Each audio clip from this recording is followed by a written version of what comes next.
Have you ever thought about why it's so hard to start a new game, or more specifically a new RPG?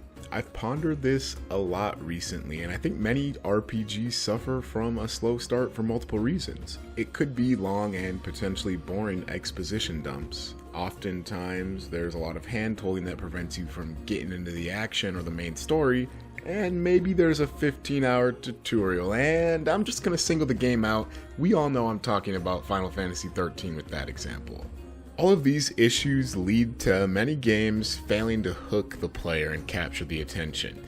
I don't know about you, but if I had $1 for every time somebody told me to stick with it for X amount of hours and then it will get really good, I promise, I'd have a lot of dollars. And to be honest, this isn't even bad advice, because if I didn't take it, I would have missed out on a lot of good games.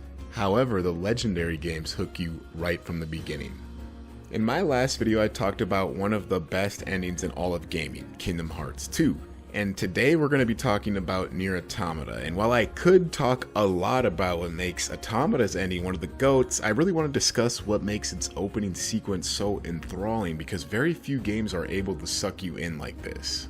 My name is the Ashen Dragoon, and here on this channel I make videos covering gaming and news with a focus on RPGs. I also make in-depth analysis videos like this one on the games that I really love, so if you do like the video, remember to leave a like, subscribe to the channel, and hit that bell icon to get notifications every time that I upload.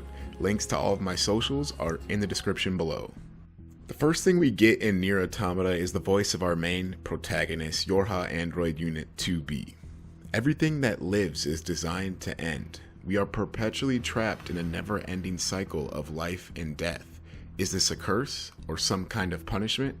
I often think about the God who blessed us with this cryptic puzzle and wonder if we'll ever have the chance to kill him. This inner dialogue is a very intriguing way to start your game off, and we're going to examine a little later on what makes it so interesting. 2B in her flight unit groups up with a squad of other androids, but it isn't long before they start getting picked off by gigantic beams. The game then immediately gives you control and agency in avoiding these massive beams. This is literally less than 1 minute and 15 seconds after pressing New Game. Less than 30 seconds later and you're firing on waves of machines that are flying at you, arcade shooter style. Automata doesn't waste time showing off its versatility, and you're brought right into a twin stick shooter segment next. It's here where we find ourselves the last android standing, and we're told by our operator to go rendezvous with 9S, a scouting android, and our second protagonist in this game. After a little more action in the flight unit, we are treated to this sick introduction to 2B's appearance. Once again, Nier Automata does not hesitate to hand the reins over to the player immediately. Here's where we get our first taste of boots on the ground combat. The buttery smooth gameplay is one of the game's biggest strengths. Like, everything just feels so good. So I can't emphasize how smart it was to throw the player right into the thick of things. Into the thick of it! Not only do they show us how refined the gameplay is right off the bat, we're able to see that there's going to be a lot of variety to keep things spiced up throughout our playtime. We take out those machines and then the first boss battle ensues. As the fight with this massive circular saw commences, a new battle rendition of Song of the Ancients begins to play. While Automata certainly can be played as a standalone experience, it is an indirect sequel to Nier Replicant or Gestalt. This song serves as a reminder that this game is in fact loosely connected to the cult classic original. However, other than that, this boss fight is fairly tame and really just serves as a vehicle for the player to learn how to use a few new skills. After emerging victorious, we finally meet and partner up with 9S, but he quickly takes off to go perform some recon. It's time for us to work our way deeper into the machine factory. Our two protagonists are now in constant communication with each other, and we're able to glean a lot of information about them based on their interactions. 9S reveals that he's lonely after working solo as a scout for so long. 2B is incredibly serious on the other hand and only focused on the mission. She has a cold, distanced air about her, and even goes so far as to tell 9S that emotions are prohibited. I really like this style of character exposition.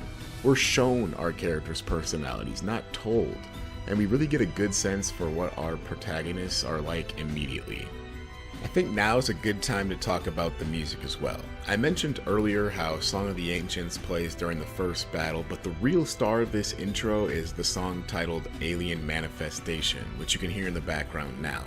It's hard to describe, but this track really conveys what 2B is going through in this opening segment. It's epic, serious, and intense, but at the same time has a steadiness about it.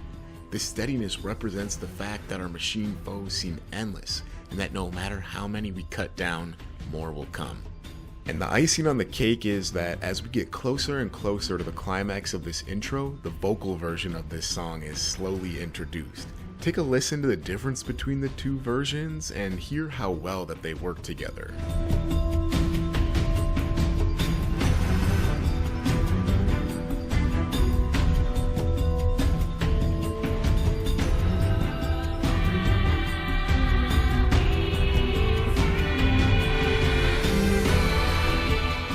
Similar to the flight unit sections, we're treated to many different perspectives as we fight our way up the machine factory. In addition to the normal combat, there are some side-scrolling segments that almost feel like a Metroidvania game, and we also get some top-down action to round things out. But these different viewpoints don't just vary the gameplay, they were intelligently implemented to help the player get a sense of scale on how big this factory really is. I just want to emphasize once again how cool this type of world building is. Automata doesn't take you out of the action while it continues to help you piece together what's going on. We get another important glimpse into 9S's personality here as he comments that there's no actual meaning behind anything that machines do, and we can really hear the disdain in his voice as he states this. 2B arrives at the top of the factory and we're promptly ambushed. This time by 2 circular saws. This fight definitely requires you to be a little more observant than the single saw, but it's really just a warm-up for the main spectacle.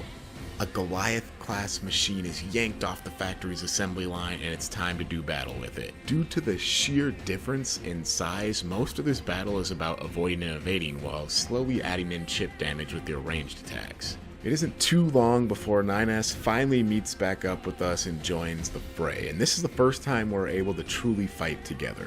For the most part, this is a scripted battle, but I think it makes a lot of sense and works great because we get a sense of how impossible the odds are in this battle.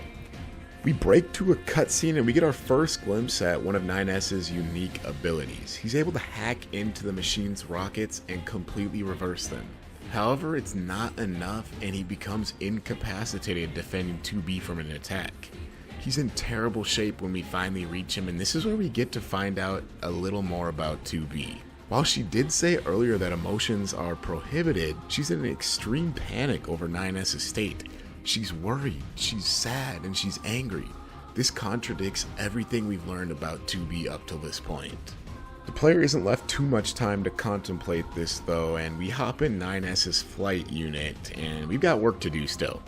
In yet another unique perspective, we continue to chip away at this Goliath, slowly but surely. Then, another fascinating contradiction. The machine says kill, kill, kill, kill, which goes against the information 9S gave us earlier. Again, we're given no time to think about what this could possibly mean. 9S delivers once more, and through hacking allows us to use the Goliath's own arm against it. This allows 2B to quickly finish off the machine. Unfortunately, victory is short-lived. Several more Goliaths emerge from the water, ensuring our demise. They decide to self-destruct using an implement called the Black Box. 2B and 9S go out with a literal bang, taking out the Goliaths with them. The game now cuts to a completely different setting. We're in space, everything is in black and white, and somehow 2B is alive. We run into 9S who is also alive somehow, and we find out that he was able to upload 2B's data so that her memory could be placed in another android body. He wasn't able to do the same for his own memories though, so he doesn't remember anything after the two linked up. They salute each other with a very unique phrase, "Glory to mankind," and then they go their separate ways. The camera pans to 2B's fist as the salute clearly bothers her. This is what I consider to be the end of the opening act or hook, so we're going to stop the analysis here. There's so many enticing questions that a new player is going to want answered. What is Yorha? What's a black box? Why does 2B say that emotions are prohibited? What are these machines really?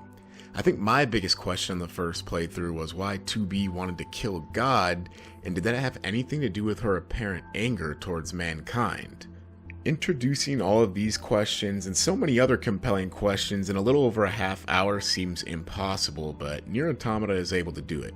Because the player is thrown right into Platinum Games' incredible action, investment is almost instantaneous. The decision not to interrupt this gameplay to deliver lengthy exposition ensures that there's no chance for the player to lose interest. Building this world, story, and intrigue all while actively playing the game without handcuffs is what really makes this opening act so special. That about sums it up for me, folks. Great intros make sure that the player immediately knows that this experience is going to be worth their time. Some people don't want to stick around for a game based on word of mouth or review scores. They want to be entertained immediately. But I want to know what you guys think now. What's the best opening you've played in a game? I know this is a tough one, but do you think Nier Automata's opening or ending is more well executed? And finally, do you find it hard to start new games? Personally, I've been better with games lately, but I'm on the struggle bus when it comes to starting a new Netflix or Hulu series. Let me know the answer to all those questions down in the comments below. Again, if you did like the video, be sure to leave a like, subscribe to the channel, and hit that bell icon to get notified every time that I upload. Until the next time, thanks for stopping by.